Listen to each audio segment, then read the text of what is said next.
arithmetic sequences. So we're going to use arithmetic sequences again in our bigger topic of talking about linear functions, functions with a constant rate of change, a constant slope.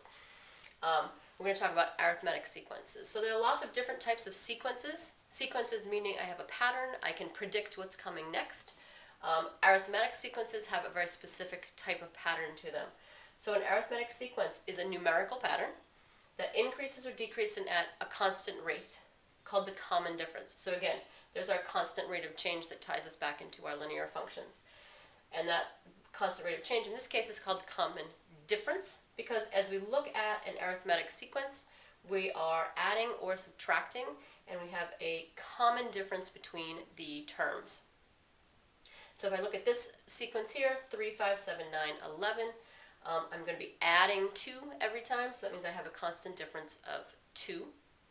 And in this pattern here, 33, 29, 25, 21, 17, I'm subtracting, so I have a common difference of -4. So an arithmetic sequence is what we call that, when we're adding or subtracting a common difference to find the next term in that sequence. So let's work with some arithmetic sequences here.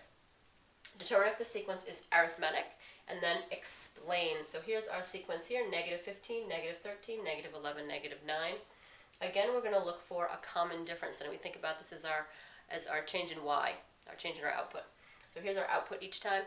We have a common difference of 2. So is this arithmetic? Yes, this is an arithmetic sequence because the difference in the terms is constant, and that constant is 2. 7/8, 5/8, 1/8, and then -5/8. If I look at the pattern here, I have a common difference of -2, and then I have a difference of -4/8, and then -6/8, -2/8, -4/8, -6/8. Notice there's definitely a pattern here. I could absolutely predict what's going to come next.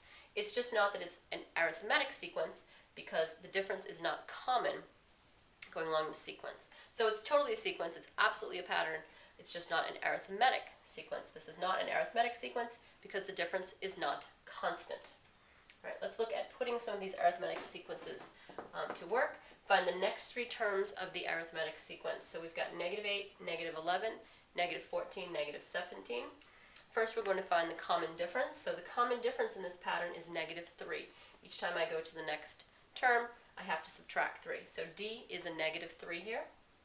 Subtract 3 from the last term. So I start with my -17. I subtract 3 to get -20.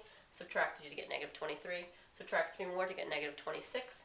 My next 3 terms, -20, -23, -26.